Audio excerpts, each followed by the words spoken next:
If you find that you are suffering in service of something else, I'd want to investigate that with a coach and just see, is that actually required? Because maybe there's a pleasurable path. Yeah. Well, and I think that too, I think that passion, the emotional side of passion is you enjoy it. And it's pretty clear from my just getting to know you briefly through this show and talking before the show is that you're passionate about helping and serving other people through life coaching. That's certainly, you enjoy that. But Oh, I yeah. think that your key to your longevity in this, because I mean, life coaching for 20 plus years, your key to success in this is because you endured, and not painfully so in the point where it was negative, but you endured it because you knew that there was a payoff in the end, that there was something bigger. So 3 years before you crack $100,000, I mean, most entrepreneurs I know, if you're not making a couple $100,000, it's not worth the money isn't worth the suffering. The money is not worth all the mesh. Go make the same amount of money at a 40-hour-a-week job and go home and don't have any stress, right? But you endured and pushed through that. That's what I mean by passion.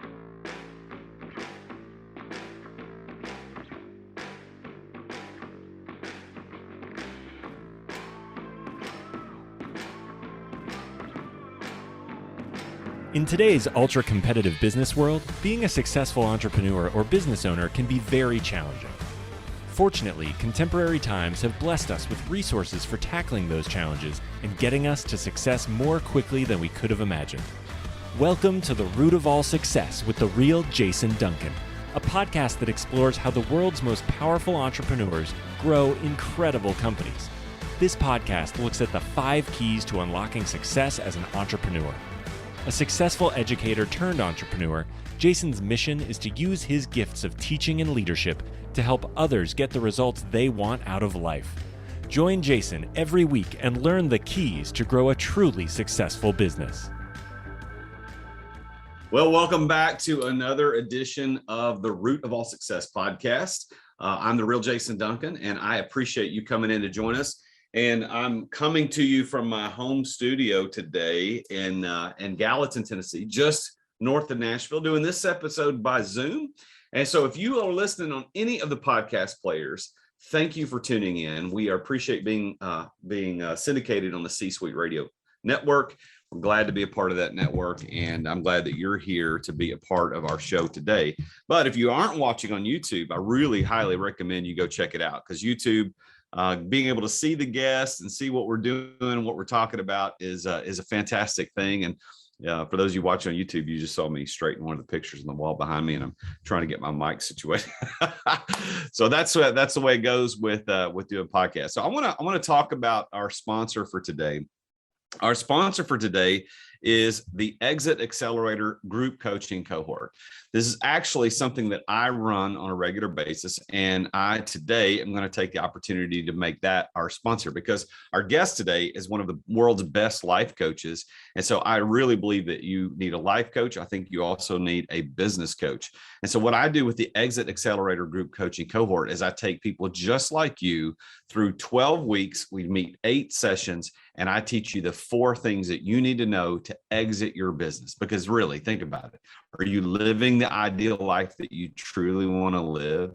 Are you living that freedom of time and energy and money that you started your business to get in the first place? Well, if you're not, what if I told you there's a way to get that sooner than later, and you don't have to sell your company to make that happen? It's something I call exit without exiting. And I started this Exit Accelerator Group Coaching Cohort specifically to teach the 4 secrets that I learned after building a multi-million-dollar business that was recognized in Inc. magazine, Entrepreneur magazine, and even by the federal government as one of the best entrepreneurial companies in the country. I learned how to exit that business without selling it to a third party. I get to maintain all of the financial and tax benefits of business ownership. And I designed this cohort experience to teach you the secrets and the steps, the practical steps that I use to do that. If you're interested in learning more, go to exitwithoutexiting.com. That's right, exitwithoutexiting.com, and sign up. The next cohort starts.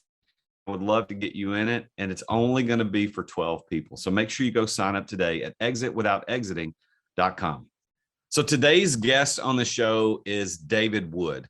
David is, you're going to hear today on the show about how he went from being in the actuarial business, a very highly paid, very successful, and well-respected person in that business, working on Park Avenue, downtown New York, and did that for 20 years. And then by the suggestion of another person in his firm, he went to this conference and it completely changed his life, and how he took that, what he learned in that conference, to develop into a life coaching business where he became the #1 life coaching person in the Google search. You know, if you at one time, if you search the words life coaching, he was the #1 guy. He has he's worked for Fortune 100 companies in his actuarial business, like Chanel, Sony, Exxon. The guy's got a pretty stellar career, and then he spent some time traveling and singing, trying to be an entertainer, figuring out if that was going to be something. And you're going to hear a story about how he went on national television in Australia, and what happened. Did he pee his pants or did he not pee his pants? You're going to find out on the show today. And he's no stranger to his own. You know, when he's helping coach other people through life coaching things, he's no stranger to his own problems in life. I mean, he overcame a full collapse of a paraglider, which he's going to tell that whole story, which I find very interesting. He had a fractured spine in another paragliding accident. He witnessed the tragic death of his little sister when he was only 7 years old. He's going to tell a little bit about how he overcame that. And how he's overcome other things in his life, like anxiety and depression. He has a book called Get Paid for Who You Are, with a foreword by none other than Jack Canfield. And he's got a great story he's going to tell on the show today about how he met John Gray at midnight in the hotel in his pajamas. So stay tuned, listen to this show. You're going to hear about how this guy coaches rock star entrepreneurs how to double their revenue in less time, get more done in less time. He is the Focus CEO. He is David Wood. David, thank you for being on the show, man. It's an honor to talk to you today. Well, I like hearing that. That's a good way to start my morning.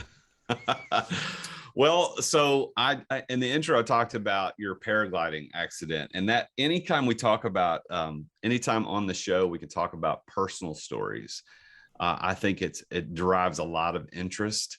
So I'm really glad that we got introduced to each other, and it was only recently that we met, but you did tell me a little bit about that, but not all the details. So let's start there, if that's okay, kind of tell, because that's a pretty big thing. And then I know you got a couple other cool stories in your personal life, and then we'll get into the entrepreneur side of things. So what happened, man? I mean, how did the paragliding accident happen? Well, you know, I've had quite a few experiences in paragliding, and some of them have been quite dramatic. One was in Bali, and I bought a wing in Nepal. So I was, and you know, this guy had said, "Oh, this is a good wing. You can trust it."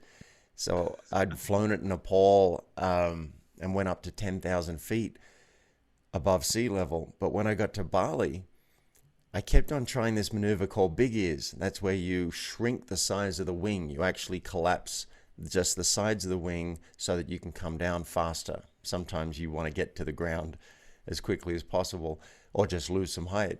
And so I did it, and every time I did it, something weird happened. It's like I lost power, and I was falling faster than I should, and something was just off. And I kept on trying to repeat it because I wanted to work out what was going wrong, because it's very important. You don't want it to go wrong at the wrong time. And so finally I said to the instructor, what am I doing wrong? And one guy said, well, you got to send it in for repair. You got to mail it to Australia, and they'll check it out. And then someone else said, it might be pilot error. So I said, all right, give me one more chance. I'm going to go up, and you watch me do it and see if I'm actually making a mistake, and you'll be on radio. He said, all right, go for it. And when I did it, I tried that maneuver again. And this time, instead of just dropping faster than I expected, I had a full collapse and just plummeted towards the earth. And I didn't even know that I was in free fall. I had my focus on the wing, which everything had gone to hell. And the sounds it was making, and it was zooming over my head and then collapsing and falling backwards. And meanwhile, I'm heading towards the earth. And I was only 300 feet up to start with. Fortunately, at 80 feet, I managed to reinflate the wing, and now I'm heading straight for a cliff. I managed to turn and avoid the cliff. Now I'm very low over the ocean and in risk of landing in a very bad place, but I managed to scrape up enough lift on the hill to get back up and land with all the other pilots. Fell to my knees and kissed the earth. So that one I actually got away with not being injured, but I was a little traumatized. I actually went back and kept on flying and went to Colombia, and it was there that it was far less dramatic. I was actually 1 foot above the ground. I was so close to landing. A little bubble caught me. I went back, didn't control it properly, and I fell about 10 or 15 feet onto my butt. And that's not something you want to do. So that's where I did fracture my spine and went to the hospital in an ambulance.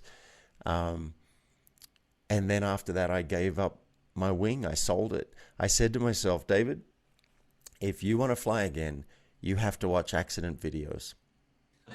You have to watch accident videos of paragliding to really confront what can happen. And if you're willing to fly after watching those videos, you can fly again. Well, wow. I watched the accident videos and I was unwilling to fly again after really confronting what could happen. So I sold my wing, sold my motorcycle, because if I couldn't justify flying, I couldn't justify the motorbike, which is even more dangerous. And so now I've decided I touched the sky. I did get away with it, and I'm going to bank my win and just keep my feet on the ground because I want to live. That was my revelation out of all of that. Well, you know what's I've never paraglided, and I probably will never paraglide. I'm not interested in that. I have this. I'm not afraid of heights. I'm afraid of falling, and I think that the fear. I don't think I'd be able to overcome that. But you mentioned motorcycling, and I am a motorcycle rider, and I have that weird fixation on watching accidents too. Not because I enjoy watching people get hurt, but because it reminds me of how fragile I can be on a motorcycle. And so I ride a lot. And I frequently pull up YouTube videos about motorcycle accidents so that I can be reminded of how quick it can go wrong. So Wow. I also think there's probably an entrepreneurial analogy that we could draw there about your experience in the hang glider was, or your paraglider was that you noticed something wasn't working right, and you tried to continue to repeat it to figure out how to do it the right way. And I think an entrepreneur, as we run businesses, sometimes things collapse, they don't work right, and we try to test it, and we be better at we're try to be better at it. So how did you get your start as an entrepreneur? How did that all come about? Because you had this cushy job and then you went to entrepreneurialism. Yeah, well, I'll tell you, and I want to double click on what you said about the lesson. A lesson that I draw from it, I'm fascinated by risk. I used to be an actuary, right? That was my job, was risk assessment. And I think as an entrepreneur, as a human, most of us are not taking enough risk in our life. We're not asking for what we want. We're not saying no to the things that don't work for us. We're not going for that celebrity to endorse our product or whatever it is. Most of us are not taking enough risk. And I want to encourage people to place good bets. If you're attracted to somebody and you're single, go and ask them out, right? That's a good bet. Worst that can happen is they say no. So most of us are not taking enough risk. Some people, not many, might go too far, and they are actually super leveraged, and they're really taking risks that aren't going to pay off. They might not be wearing a seatbelt in the car. That's crazy. Colorado, some people don't wear helmets because you don't have to. That's an example of doing something that is probably not going to pay off. So I say there's a sweet spot. We need to ride our edge and find out, where we're actually challenged, but not go too far, like maybe flying the Himalayas in a paraglider. Now, how I did the career switch is I was working in Park Avenue, and I had a really great job, and I'm consulting to big companies, and I wasn't particularly happy, and I figured I had it made. Like here, I was 24 with an office on Park Avenue. That was crazy. I moved from Australia, and I just wasn't very happy. So someone said, go and do a personal growth course. You should try the Landmark Forum. I was like, well, I don't know. They all smile way too much, and they're wearing name tags. So I was a bit wary of it, but I went and did it, and they cracked my heart open. And I realized that there are people who care about the world and just devote their life to making it a better place. So I was like, wow, I didn't know that was possible. I thought it was about money and success. And I ended up quitting my job, moving back to Australia. And I said to myself, you're probably getting this now, I have conversations with myself. I said, David, what would you do if you had 6 months to do anything you want?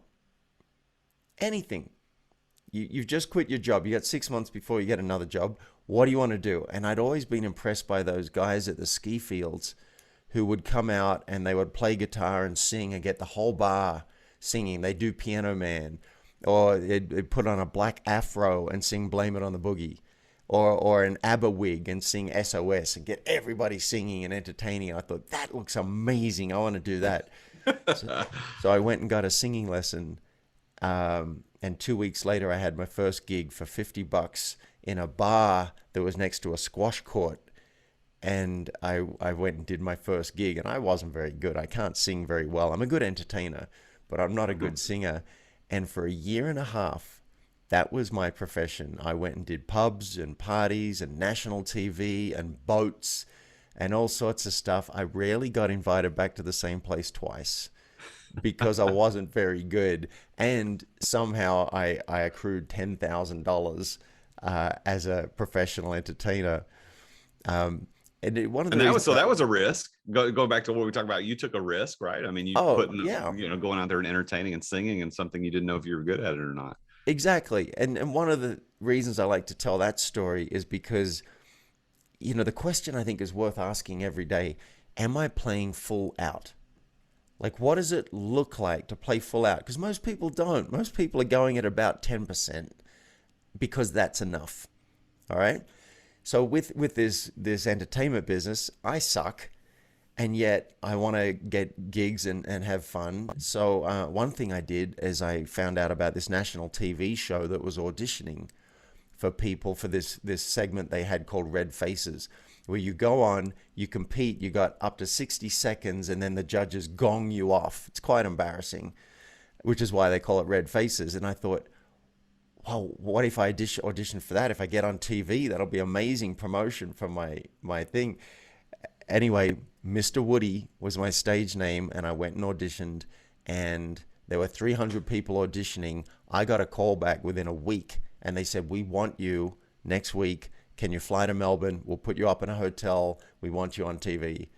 And so, and that was as terrifying as any of the paragliding that I ever did.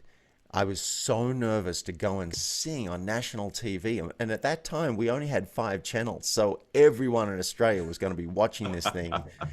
I was so scared. I thought I was going to pee my pants.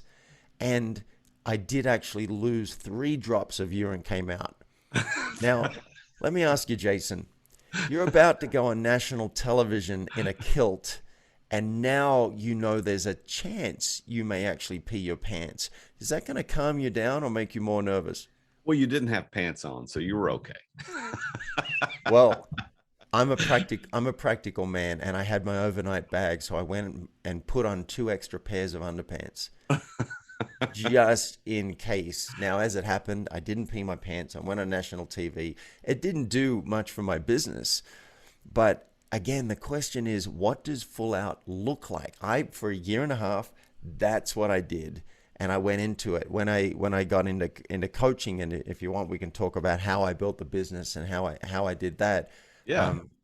And right now I'm interested in acting. I'm like, what does full out look like in acting versus just kicking the tires? So I love. Well, let's talk about that, David, because you and I, when we were talking a few days ago in preparation for the show, we were talking about you are the coach that helps people focus on just going full out. And you talked about your acting gig, and you're playing Dracula in this outdoor play, and like you went on national television in a kilt, and you've done paragliding. All these things are risk, and you're playing full out. But how did you get into that? How did you you went from Park Avenue cushy job, decided to go do this singing thing just kind of for fun. But how did that transition into you now are an entrepreneur, you're building a business, you're training other people to do that? Tell me that story. Sure. Well, I was fascinated by the concept of coaching as a career, because in the Landmark Forum, the course that I did, I went and did 2 more courses, and I found myself coaching people. I couldn't help it. People would be complaining on the break about something, and I'd say, well, did you hear what the teacher said yesterday? Or I had one woman had an affair 10 years earlier and had never told her husband about it. And he'd had an affair 10 years earlier and he'd come clean about it, and she'd been holding that over him for 10 years. And I'm like, really? And out of that conversation, she went and came clean. She went and confessed, risked her entire marriage for the possibility of true connection, authenticity. And she came back and shared how her life had changed overnight. And I was hooked. I was like, I want this coaching stuff. This is amazing. Then a guy had a business card. He was handing it out saying coaching. I'm like, wait a minute, you can get paid for this? So Landmark said, look, if you come back and do the 3rd course, we will train you as a coach to help people going through the program. I said, I'm in. Right? There was the first opportunity. Free training. I've just got to donate my time. You're on. And then a year went by, and I went and did all this entertainment in Australia, and I was still interested. And finally, I ran into a guy who was doing a course on coaching, and I said, I've been talking about this for a year. How about I hire you? I'll be your practice client. I'll pay you $25 a week, and I'll learn from you, and you'll learn by coaching me. He said, all right, you're on.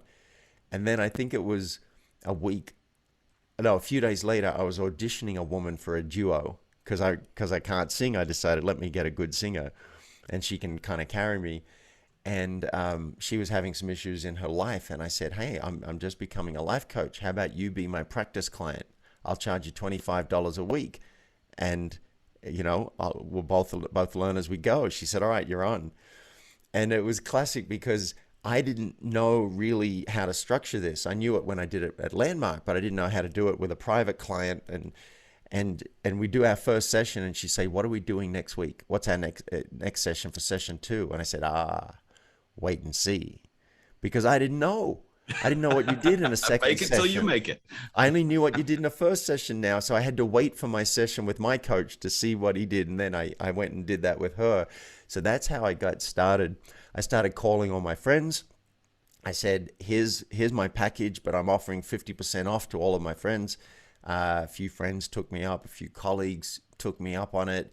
And then I went and hired one of the top coaches in Australia. I thought, look, I'm good. I'm independent. I'm smart. I'm self-driven. Look what I've done so far. This is amazing. But why reinvent the wheel? I need to go and it was a stretch for me financially. I had to really put down big money on this coach. And she taught me so much. So many things that I had not seen. I got that push when I needed it. And one of the things that there were 2 marketing methods that I used. One was internet marketing, because I'm a geek. I'm a systems guy, and I'm like, all right, let me see how internet marketing works. So I went into search engine optimization. I studied it and did all that stuff. Ended up number 1, 4, and 9 on the search engines. There were people complaining because I was dominating the search engines so much for life coaching. And then the other method that she encouraged me to do was speaking. She said speaking had worked for her, and it was terrifying to me, the idea of being in front of a group of people and talking about life and how to have life be better. But she showed me step by step, hey, try this, do a practice at home. And that worked for a while. I actually got clients, but I was so scared, Jason.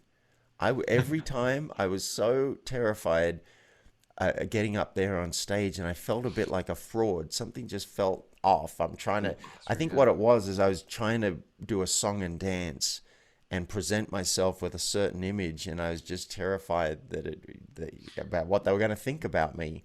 Well, let And so, me kind of put some structure around the story as far as timeline, because I'm trying to figure out the timing. So you were working on Park Avenue. You went and did the singing thing for a while, and just mainly for fun. It for a doesn't sound to year. me like you tried to do that for about a year. But Yep. then when did you go to the Landmark Forum? Like, was that while you were Oh, still yeah. working? Okay. So the timeline was I'm still working in America, in New York, and I did the Landmark Forum, cracked my heart open. I realized, oh, wow, life is different. I got training and coaching. And then I decided to quit my job, go back to Australia and do this guitar thing for a Okay, year. so you took the big risk. You quit the cushy Park Avenue job, moved back to Australia, your home country, start doing the guitar singing thing. But okay, so what happened next? What was the next step in that progression? The next Is step that when you went to the life coach, hired your own coach? after about a year was running into, I was trying to remember his name, running into, yeah, an old friend who is now coaching. And I'm like, that was a kick in the butt to go, wait a minute. All right, I've been Okay. doing this singing. I'm not a good singer. This is not taken off. And it's kind of tiring. I mean, all the work you've got to do to practice and develop your craft, and then you've got to go and set up the equipment. I had a van, right? I got to set up the equipment. It took me like 50 minutes to get all the equipment set up. And then I performed for 4 hours in a pub with people who are basically not paying attention to me. And then at the end of it, you got to put everything back down and take it back home, and then take it out of the car and put it in the garage. Like, it was a lot of work for a year and a half, and ended up with $10,000. So it was a labor of love. But when this coaching came along, I'm like, maybe I should do this. Now, I'd like to say all this was cold turkey. You know, I just quit my job, and then all I did was this music, and then I quit that, and then I did the coaching. No, I kept my hand in the consulting. I kept my hand in it. I didn't want to. I wasn't making much money with the guitar business, so I went around to all my contacts that I had from Australia, from when I used to live there, and I said, I'm offering my services as a consulting actuary. If your company needs a little bit of help, I'm available. And that funded me. Like, that kept paying the rent and paying my bills while I was doing the guitar stuff. And then when I started coaching, I think it took me 3 years to crack six figures. And once that happened, I resigned from the Institute of Actuaries. Now, I don't know if you guys, to become an actuary, it's really hard. It took me 8 years to qualify. Wow. And most people fail. Some of their exams have a 90% fail rate. It was just brutal. And then, so to leave it, in my mind, I've never tried being a doctor, but it'd be like, I'm resigning from the AMA, or, you qualify as a lawyer and then you just leave that whole career behind. It was a big deal when I wrote that letter and said, I am out and I'm never coming back. Mm. And I never How'd did. that feel? How'd that feel? It was scary, and I think a little empowering. The reason I let it go is because they require 40 hours of continuing education a year to maintain your qualification. And I didn't want to do 40 hours. 40 hours, just 1 week, right? 1 week a year.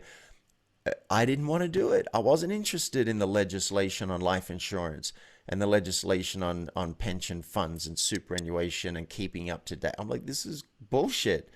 So I hated to let it go, but it was an integrity issue.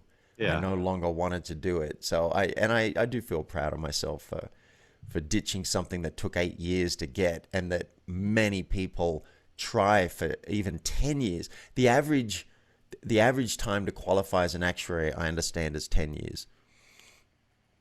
So how long have you now had your coaching business, your life coaching business? Oh, I love that question. It was 1998, the end of 1998, that I got that first singer as my first client. And so now we must be 31. Is that right? 31 years? No, it's not that many. It's because I got married in 95, 26. Oh, it's 23 years. Yeah, 23. Yeah. Yeah, lucky I used to study math for a profession, huh? Yeah, so There's probably a table somewhere that will tell us that. it's 23 years, and today, you don't know this, Jason, but today is actually my birthday. Are you So, serious? so today Well, celebrating happy my birthday. birthday and 23 years not working for anybody else. Wow. Well, man, well, happy birthday. And I didn't know that. Well, this is a nice surprise. So happy birthday to you. Thank you. Well, let me ask you, David, some more specific questions about your story of success, because this show is called The Root of All Success. And I've got this theory, and in most shows, I clearly lay out my theory and then kind of test it against the guests. And sometimes it comes up now, sometimes I do it more pointedly. So today I want to do it more pointedly because I think my theory is that your success as a life coach, coaching 20 plus years, 2 decades, when you left a profession that a lot of people try hard to get into. You also left a profession that people dream of being in, which is the singing business, the entertainment business. But you did all that because your heart was broken and you really, really wanted to go do something to help and to pour into people. And Oh, so, wait, actually, no. When I say they cracked my heart open, I wouldn't call that a broken heart, or broken in a good way. yeah, bro, But that's what I mean. Broken in a good way. Like, I got to go help people. I got to do this good thing. So yeah. So that's the story I get from you. So my theory is that there are 5 keys that every entrepreneur has used to unlock their success, whether life coaches, business coaches, they run in apparel stores or manufacturing, whatever it happens to be. I think that the first key to success is passion. And what I mean by passion is not just excitement and jubilation and enjoyment in something, although that certainly helps. But the word passion actually means willing to suffer, willing to endure for a cause. So for instance, and I use this example a lot on the show, the passion of the Christ wasn't that Jesus was excited to go to the cross. It was because he was willing. It was rather he was willing to endure. That's why we call it the passion.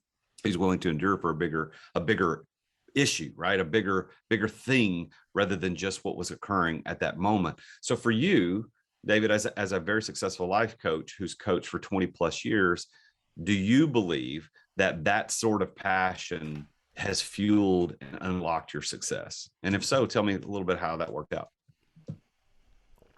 Oh, the question feels deep to me. Let's see what comes out. I think it goes deeper. When I was a kid, I lost my little sister. I was 7 years old, and she was killed by the school bus when we came home from school one day. And I witnessed it. And I think what happened, because we didn't really know about therapy back then, I didn't go to the funeral, we just didn't talk about it. I shut down my emotions. I shut down my feelings.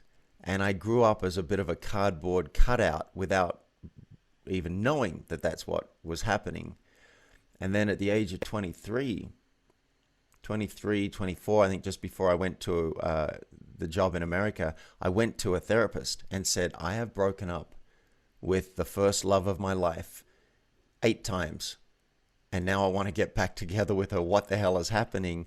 And he helped me see that I had shut down emotionally. And he said, I think you are sensitive.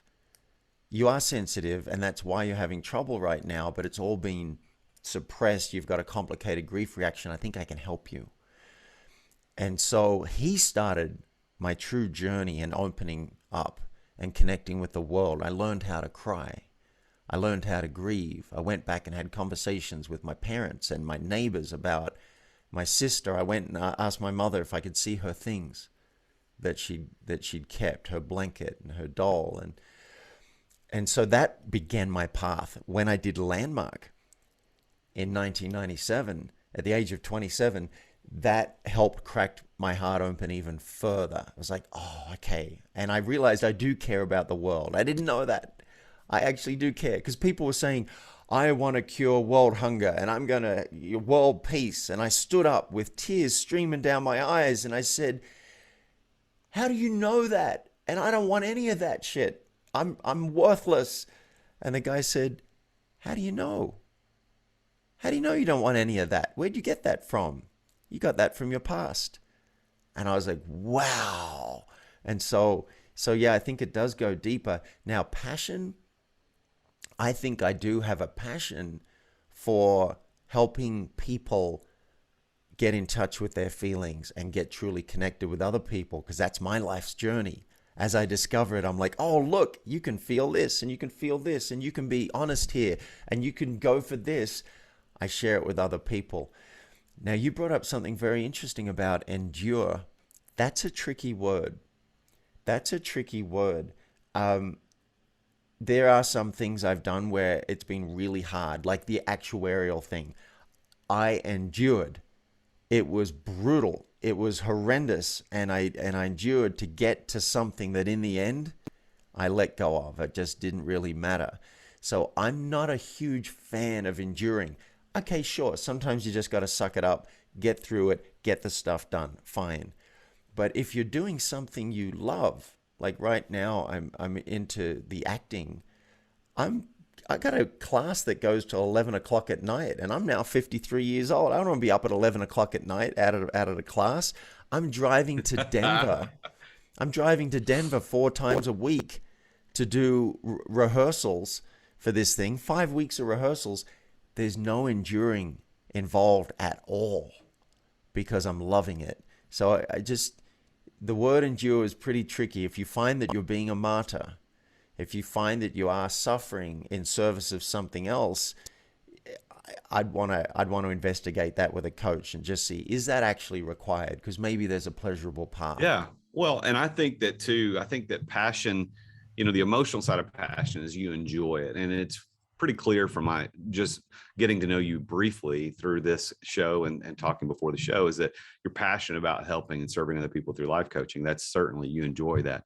But I think that your key to your longevity in this, because life coaching for 20 plus years, your key to success in this is because you endured, and not painfully so in the point where it was negative, but you endured it because you knew that there was a payoff in the end, that there was something bigger. So 3 years before you crack $100,000, most entrepreneurs I know, if you're not making a couple $100,000, it's not worth the money isn't worth the suffering. The money is not worth all the mess.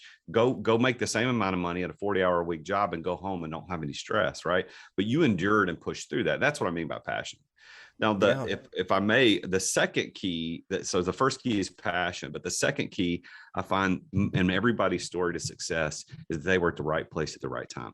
And for you, as an Australian working in the United States, working in New York, going to that particular landmark forum that was available at that time, that to me sounds like one, if not, there's probably many, but one of your right place, right time moments that catapulted you into that success stratosphere that you now experience. Would you agree, or is there another place in time that's more important to you? Yeah, that's a good point. It was good timing because that forum that I did was in the World Trade Center as well, which we no longer have. So had that been at another time, that wouldn't have worked out very well for me. Who knows? The person that I spoke to who said, you should go and try this, that was Solange Shara. She said, try the forum. This is really powerful. But I also have a suspicion that had that not happened, had I not done Landmark because she'd said it at that time, I would have done it at another time. It would have come to me. There'd be no way to avoid that. I'm destined. I just got corrected by my director last night. It's destined, not destined. I think I was destined for personal growth. I was destined to open up and to reclaim all the parts that I'd lost as a kid. I think I was probably destined to teach.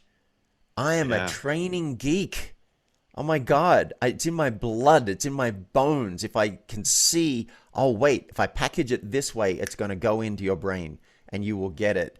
I'm made for that. So to combine, I hadn't really seen that combination before, but to combine personal growth with training, that's where I come in. I just happen to be really good at business from all the consulting stuff that I did. So I share my gifts with entrepreneurs and business owners.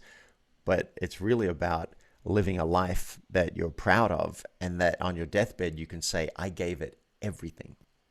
Well, you know, what you said, David, is so important, is that if you had not gone to that landmark forum at that time, there would have been another place, another time that you would have made that happen. And I do also believe that that happens for a lot of us, because so many times when I'm talking about this to my coaching clients and people, that when I public speak, they'll say, well, the jaded among us would say, well, Jason, you're just talking about luck. I mean, the entrepreneurs are so lucky. They experience success because they were at the right place at the right time. Well, you know, what's interesting about that is that the harder I work, the luckier I get. The more I put myself in places on purpose, I find that I end up being, quote, lucky, right? So you were lucky to be at the landmark, but you chose to go to it, and you would have done it had it not done it that time. You'd have done it another time, right? Exactly. So I just thought of another moment where I was in the right place at the right time. And then I think we're going to come back to this place where, you know, anyone else could have been in that moment and not made it work. I was in a hotel in Corte Madera, California, near San Francisco, and I was locked out of my room at midnight. The key didn't work. So I went back and I said, this key doesn't work. Can you let me in? And while I'm there, I looked over and I saw this guy sitting by the fireplace. And I'm not good with faces, but a few months ago, I'd reached out to John Gray from Men Are From Mars, Women Are From Venus, and I'd asked if he might consider endorsing a book I was working on. Never got a reply. And I said to the receptionist, isn't that John Gray? And she looked up a list and said, that's the gentleman's name, yes. Gentleman's name? Are you kidding? He sold more books than God. Are you like, come on, that's John Gray. And I wanted to go up to him, but all that was true for me is, you're successful. Can I touch you? Maybe it'll rub off. Like I couldn't find a way to go up to him. So I went back to my room, and for the next hour I was bitching to my girlfriend. And I think the fourth time I said to her, and I'm in my pajamas, right? The fourth time I said to her, I just walked away from John Gray. She said, shut up, put your clothes back on, and get out there. And so I got dressed. I went back out. It's 1 a.m. He's still there talking to friends by the fireplace. And I went up and I stood there and just waited until they stopped speaking. That was a long 15 seconds, I'll tell you. And then he looked up and he said, hi. I said, hi, my name's David Wood, whatever. We got chatting, and I offered to help him. I said, I got 40,000 coaches on my list right now. If I can promote anything, I'd be happy to help, and I'm a huge fan. And he said, oh, what are you doing for lunch tomorrow? And I was due to fly somewhere, but I said, I'm having lunch with you. And so I had lunch with John Gray, helped him a little bit, coached him a little bit. And then John Gray founded something called the Transformational Leadership Council. And what I didn't reveal is that 2 years earlier, someone had called me and said, hey, congratulations on your nomination to the Transformational Leadership Council. And I said, thank you. What's that? And it turned out he'd gotten the wrong David Wood. Are you kidding? So now I was devastated that I wasn't nominated to this thing. And he said Jack Canfield had nominated me. I'm like, Jack's been following my career? Are you really? So excited. Then I find out he's got the wrong David Wood, who I'm often confused with. And now I've met John Gray, who founded the Transformational Leadership Council. And so I called John and said, any chance you'd consider nominating me? Because they only take 5 members a year. It's like a big deal to get in there. Any chance you consider nominating me? And he said, well, yeah, but I don't know how to do it. I said, if I handle the paperwork, would you sign it? And he said, yeah, sure. So they'd already closed nominations, but because it was for John, they opened it back up, and I got nominated. I got voted in, and found myself on a beach in Hawaii hanging out with Jack Canfield, John Gray, Marianne Williamson, presidential candidate, as peers. Not as I'm here to watch them on stage, but like as family. And I think that came from 2 things: being in the right place at the right time, and putting my clothes back on, getting back out there, and just saying hello and taking a shot. And it's led to so much in my life. This is why I love doing this show, man. This is so my 5 keys of success: passion, Right place, right time is number 2. The third, which you just mentioned without knowing it, is knowing the right person. Like there in all stories of successful people, there somewhere was one person who made all the difference in the world. And sometimes that person could be a negative influence. It could be just that person that pushes you because you pissed off and you don't like them. He pushes you into doing something new. Or it's somebody like John Gray or Jack Canfield. Or you mentioned the name. It was a very interesting and unique name about the person who told you to go to the Landmark Forum. What was that person's name? Solange Shara. Yeah, then that's a fantastic Solange Shara. So Yeah. she and these other, and your girlfriend, right? Get your clothes on and go down there. All these people had they not pushed you in the right direction, you wouldn't be on the show today. You wouldn't have the book. You wouldn't have the career. Let's think about how amazing those people have been in your life. That's so true. And the universe had a little bit of a hand in this as well, because the kicker is a year later, I'm there talking with my peers in the Transformational Leadership Council, and something went into my brain and said, wait a minute. I know. And I had a guy from the steering committee in front of me, and I said, I know how I got nominated because I asked John to do it. And I'm assuming I got voted in because everybody, it was John Gray. And they're like, oh, well, John says that we're going to vote him in. But how'd I get through the steering committee? You guys didn't know me. How did you not blackball me? And the guy thought for a second and then said, we thought you were the other David Wood. That's amazing. So I find out about it because I'm confused by the other David Wood when he was nominated and didn't get in, by the way.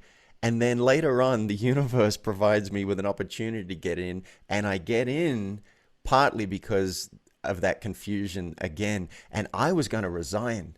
I was so devastated when I found out that, I got in under false pretenses. And I was telling the story to a 10-year-old girl on one of our whale watching expeditions. She was a daughter of one of the members. And I told her this story and I said, I'm going to resign. She said, are you kidding me? You are so meant to be here. All of that to get you in here and you're going to resign? You are so meant. So wow. The universe sent me a 10-year-old to convince me not to resign. And I did stay, and it's been an incredible experience, and I decided to open up and receive it. And that is great. I love it. I rarely tell that story. That was fun. That's so great. Do you happen to know who that 10-year-old girl is? Did you have a relationship with her? Like know who she is? No, I can't remember, who she belonged to. I just remember her saying, are you crazy? You are so meant. And then someone was kind enough from the steering committee to call me and say, I heard you're considering resigning. I hope that's not true because you really belong here. And that was very sweet. I think that when possible, my encouragement, and this is kind of a life coaching thing you would know more than me about, but I think when possible, I think reaching out to the people who've had such amazing influences and push us in the right direction, whether or not they are aware of it, I think is such an important thing. And I've had guests on this show that have broken down a little bit emotionally to think about, wow, you know what? I've never thought about that person and his or her influence in pushing me to success. And so I would encourage you when possible, and anybody listening, if there's a right person in your past, whether they were negative or positive, just send them a note. Say, hey, you may or may not know it, but the success that I experienced is in part due to your influence in my life. So thank you for that.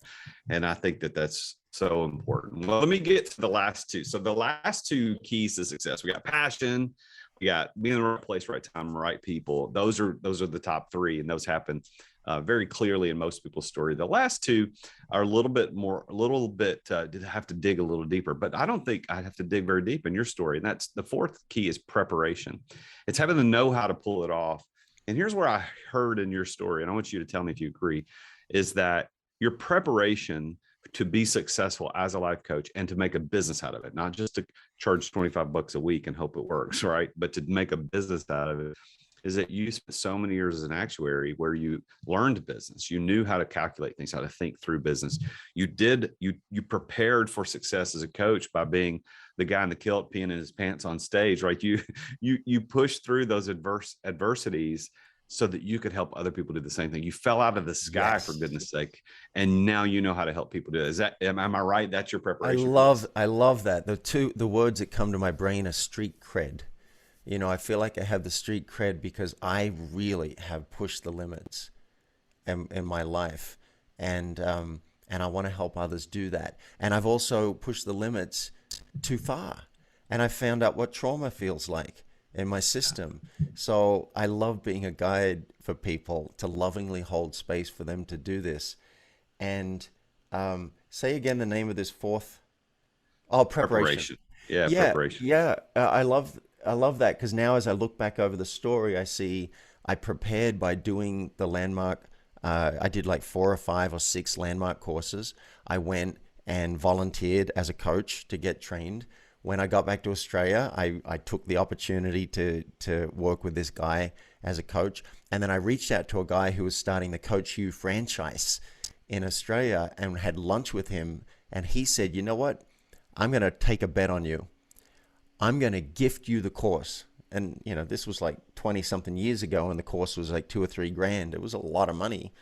And he said, I'm going to gift you this and I just trust that you're going to contribute. And so I worked for him in exchange for this. And that was amazing to have all this coach training. And then I went and got a coach and said, you show me the ropes. So yeah, definitely preparation was involved in so many of these places. Just the fact that I'd reached out to John Gray asking for a testimonial before that had happened. And I've been stalking Jack Canfield in a good way for years. But you say preparation. The word that came up to me before this interview, when I was thinking about being on the show here, was commitment. Yeah. And Vic Baronco is someone that I followed for years, and he said, true intention is demonstrated by attainment. And I think that's true. If you really, really want something, you'll know because you are taking massive action around it. You are really going for it. And then ultimately you will have that thing. And that's how you'll know that you actually were committed to it. Otherwise, if you're not committed, you're just trying. And that's fine too. Yoda says there is no try, only do. No, there's both. But work out which one it is for you. If it really matters, you can prepare fully and you can go full out.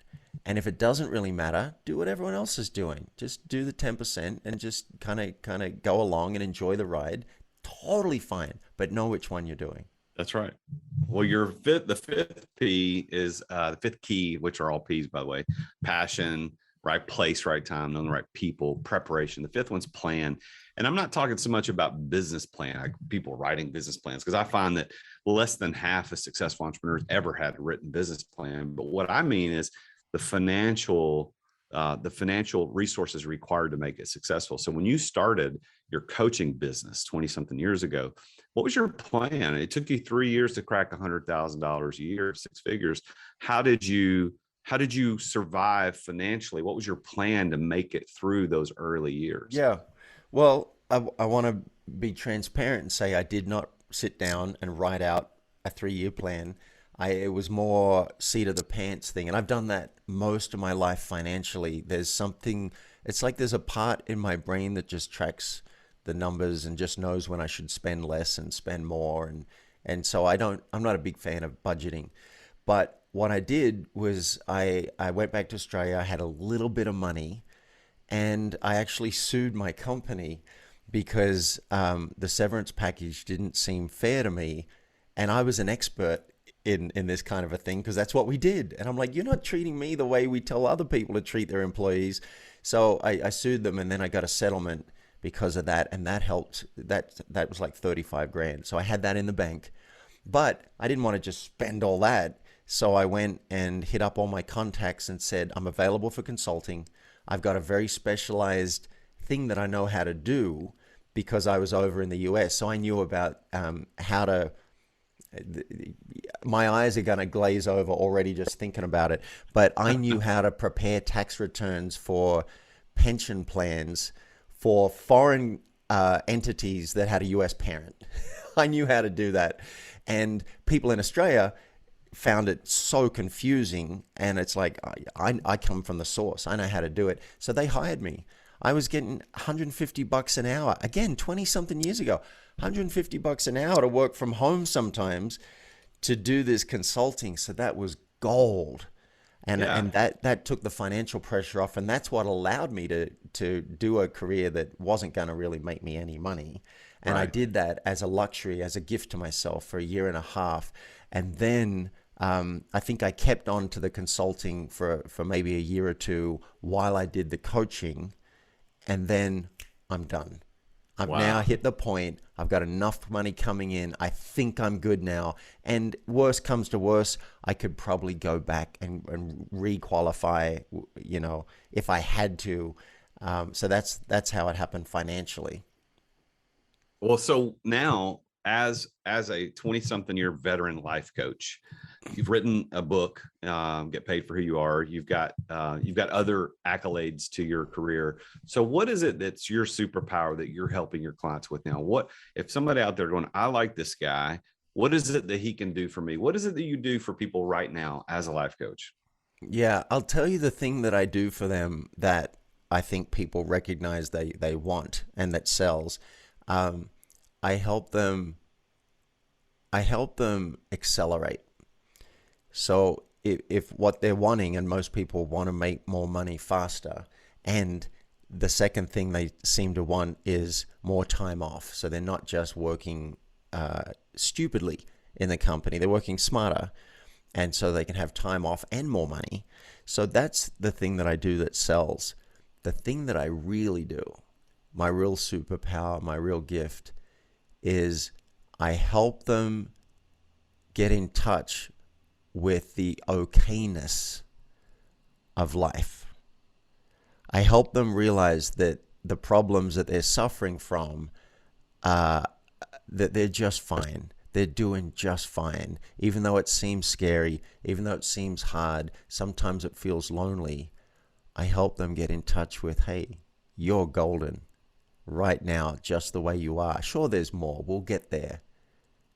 That's my true offering. Wow, that's an interesting perspective, because I think we deal with so much on Instagram and other social media platforms where it's this grind, hustle, go. It's not go. There's more. Well, I think there's a lot of peace and tranquility and knowing that I'm okay. Like, right, we're good. I'm good. There's more. And I was teaching a class about this not too long ago, the difference between complacency and contentment. They sound very similar, but complacency is, I get it. I'm okay with where I am, and I don't want anything else. That's complacency. Contentment is, I'm okay with where I am, but I know there's more, and I'm going that direction, but I'm content. And I think that it sounds to me like that's kind of what you're helping people figure out, is how to not be complacent, but how to be content with what's going on. Well, let's jump another level. Let's go one level up. Let's go for joy. Yeah. Let's go for joy being, I'm thrilled with where I am. That's the holy grail. If you can be thrilled with where you are, and part of the thrill is I'm enjoying working on more. I'm enjoying creating more in my life. Like right now, acting's such a big thing in my life, because 6 weeks ago I said, hey, I want to get into acting and see what this is about. And I'm thrilled. I am having a blast. And all I'm doing is I'm in a local production of Dracula in a play. And my last play, I was 5 years old. So this is all exciting and new. I'm in playback theater, an improv troupe. They just accepted me, and I'm in rehearsals for that. I'm in an acting class. I'm reading books on acting. I am living the life of a working actor right now. I'm not getting paid very much, but I'm actually getting paid, if you can believe it. And look, there's more. I'd love to be the lead in a major motion film. I'd love to be recognized on the street, at least for a while. It might get old. I'd love that stuff. So there's more, right? I have hope, and that's great. Yeah. But this game right now, this is the only game in town. I'm loving it. So if you can get to that, and I know it's not always simple to do. In fact, I think that's the holy grail. This is a huge part of enlightenment, in my experience, is getting firstly to, hey, everything's okay. right? That's the first step. Secondly, okay, I'm accepting, I'm even welcoming. And then the third, if we can get there, is I love. Like Byron Katie. She wrote a book, Loving What Is. She loves what is, which is just amazing to me. Well, I think this has been a fascinating conversation. You're a fascinating individual, David. And I really am glad we had this conversation for the benefit of the listeners. So I want to give them a couple of ways to get in touch with you. So on Instagram, they can follow you at _focus CEO. That's _focus CEO on Instagram. They can go to LinkedIn and just look up focus-CEO. That's focus-CEO, and find you on there, David Wood. You also have a kind of a special offer that you want to give. You said that it's at myfocusgift.com. Could you tell everybody what's at myfocusgift.com? Yeah, I thought of some fun ways that people could get some more value and interact with me if they want. And I created a gift basket of goodies. So there's a cheat sheet on how to achieve twice as much in half the time. There's a really great checklist. There's a video on how to apply it. There's a link to my upcoming book, Name That Mouse, because the elephant isn't the only animal in the room.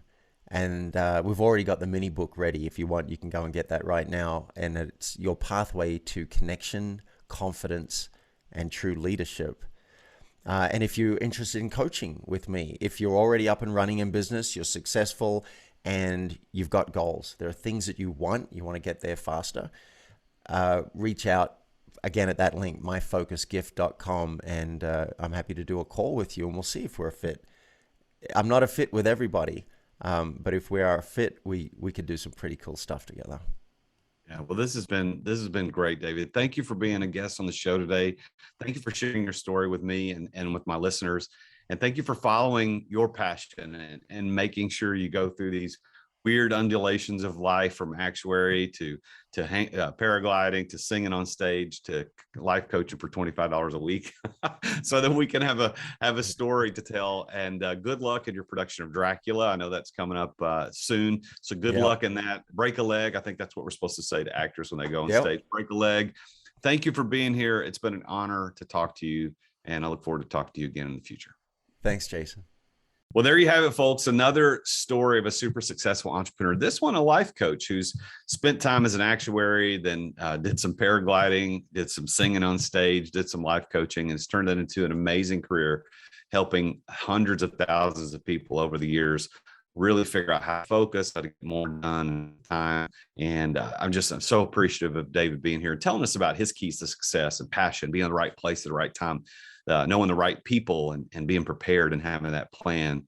And if you want help with any of that, if you want to know how to get to success, go to therealjason.duncan.com/success. There's an assessment that I've got right there on my website you can take. It's 100% free, 17 questions. And within 24 hours or so, you'll get a personal report on your predictability, what your probability of success is based on the 5 keys of success. After I've interviewed literally hundreds of entrepreneurs against these things, you can know what your probability of success is. All right. Thank you for being here. Thanks for listening. I will see you again next time on The Root of All Success, when I talk with yet another amazingly successful entrepreneur about his or her story and how they became successful and how they use the 5 keys of success to unlock their success, the same keys that you can use to unlock your success as well. I'm the real Jason Duncan, and remember, Jesus is King. Thank you for listening to another edition of The Root of All Success with the real Jason Duncan. If you've enjoyed this week's episode, we invite you to visit therootofallsuccess.com to access the show notes and other helpful resources. Take charge of your business. Grow it from great to incredible. Join us again next time here on The Root of All Success. This podcast is a part of the C-Suite Radio Network. For more top business podcasts, visit c-suiteradio.com.